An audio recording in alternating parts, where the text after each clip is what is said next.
గౌరవనీయులు తెలంగాణ జాగృతి వ్యవస్థాపక అధ్యక్షురాలు, జాతీయ అధ్యక్షురాలు, తెలంగాణ ఉద్యమ సమయంలో తెలంగాణ సంస్కృతి సాంప్రదాయాలను ప్రపంచానికి చాటి చెప్పినటువంటి మన అక్క కవితక్క గారు మరి ఈరోజు ఇక్కడికి రావడం వారి మనస్ఫూర్తిగా స్వాగతం పలుకుతూ మరి వచ్చినటువంటి పెద్దలు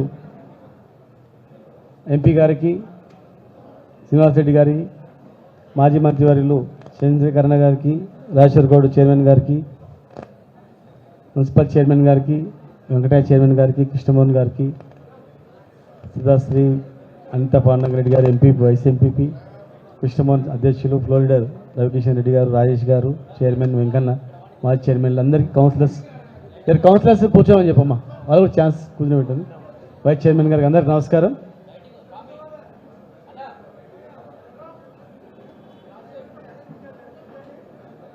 తెలంగాణ ఉద్యమ నాయకుడు, తెలంగాణ తెచ్చిన నాయకుడు, ఇక్కడనే పార్లమెంటు సభ్యునిగా ఉండి పార్లమెంట్ ఎన్నికలలో కూడా ప్రముఖ పాత్ర పోషించినటువంటి కవితక్క మరి ఆ రోజు 10 సంవత్సరాల క్రితం ఉన్నటువంటి మహబూబ్నగర్, తెలంగాణ వచ్చిన తర్వాత కేసీఆర్ గారు ముఖ్యమంత్రి అయిన తర్వాత మేము వచ్చిన తర్వాత ఉన్నటువంటి మహబూబ్నగర్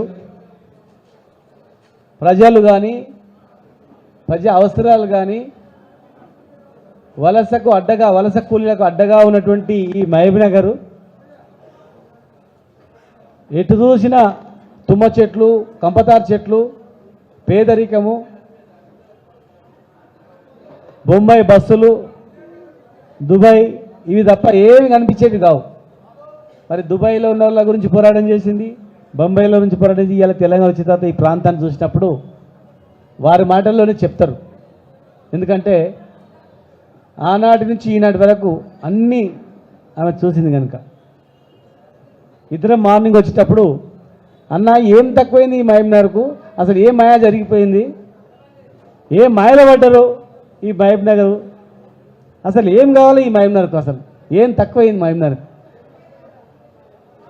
అని చెప్పి మాట్లాడుకుంటూ వచ్చిన సందర్భం.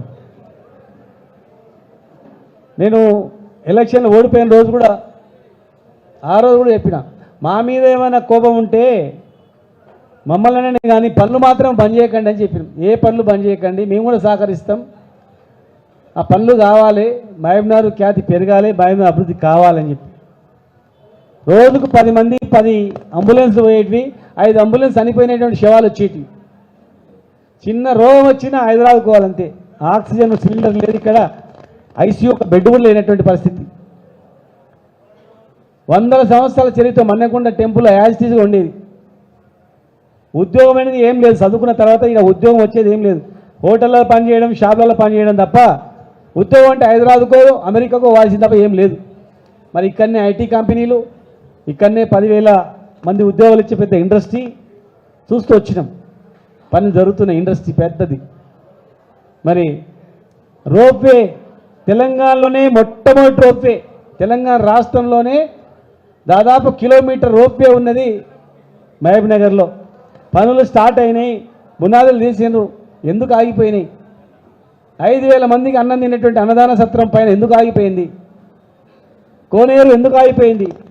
కోనేరులో నీళ్లు ఉండకుంటే మన్నకొండ జాతర వచ్చినట్టు, అలాంటిది కృష్ణా నీళ్ళు రోజు వచ్చి పడుతున్నాయి. పేదలకు ఉపయోగపడే కళ్యాణ మండపం ఎందుకు ఆగిపోయింది? హోటల్ ఎందుకు ఆగిపోయింది? ఫ్రీగా తక్కువ ధరకు వచ్చేటువంటిది. పత్తెపురం మసమ్మ దగ్గర ఎందుకు ఆగిపోయింది? హాస్పిటల్ 8-9 నెలల్లో 6 అంతస్తులు 1000 పడకల హాస్పిటల్. ఈ హాస్పిటల్ వల్ల ప్రైవేట్ హాస్పిటల్లో కూడా ఏమి నష్టం జరగదు. పేదలు పైసలు కట్టలేని వాళ్ళు గవర్నమెంట్లో పోయి బతుకుతారు, డబ్బులు ఉన్న వాళ్ళు ఎట్లా ప్రైవేట్గా పోతారు. ప్రైవేట్ హాస్పిటల్కి ఎలాంటి చిన్న నష్టం కూడా జరగదు. అది పేదల ప్రాణాలు పోకుండా, పైసలు లేని వాళ్ళు పైసలు లేకుండా ఆయన చచ్చిపోయేటోళ్ళు, అలాంటి వాళ్ళు గవర్నమెంట్ హాస్పిటల్ ఇట్లా చాలా ఉన్నాయి. దాదాపు 150 కోట్ల పనులు మున్సిపాలిటీ మా చైర్మన్ గారు అన్నీ ఆపమన్నారని చెప్పారు.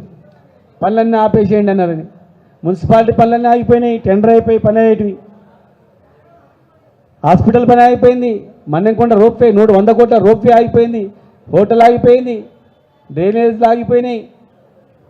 ఇక మరి అసలు ఏం చేయదలుచుకున్నారు? డిసెంబర్ 3 తర్వాత పెళ్లి అయితే అర్ధతోలం బంగారం వస్తుందండి. పెళ్లిలో ఏ పెళ్లికి పోయినా అర్ధతోలం బంగారం కాదా, మాసం బంగారం కూడా కనబడతలేదు. 9 తారీఖు నాడు 2 లక్షలు మాఫ్ అని చెప్పింది. 9 తారీఖు నాడు 2 లక్షలు మాఫ్ తీసుకొని లోన్ తీసుకోండి 9 తారీఖు బంద్ అవుతామండి. ఎక్కడ బంద్ కాలే. దయచేసి మా నాయకుడు చెప్పిండు 100 రోజులు సమయం ఇద్దాం, పని నిలకడం చేయండి అని. కానీ చూస్తుంటే ఏదో ఎంపీ ఎలక్షన్స్ వరకు ఏదో నడిపించి తర్వాత మొత్తం దుగ్ధం బంద్ అయ్యేటట్టు కనిపిస్తూ ఉంది. మరి పాలమూరు రంగారెడ్డి జిల్లా ప్రాజెక్టు గురించి కూడా అక్క మాట్లాడుతుంది. మాకు ఆ ప్రాజెక్టే మా బతుకు తెరువు, నీళ్ళు వస్తేనే. మరి ఎంతో కష్టపడి మేము చేసిన పనులు చేస్తే 5 ఏళ్ళు సరిపోతాయి. చేసి మాకన్నా ఇంకా డబుల్ నిధులు తీసుకొచ్చి పనులు చేయాలి. కానీ ఉన్న పనులు ఆపడం వల్ల ఏం లాభం అనేది నాకు అర్థం కావట్లేదు.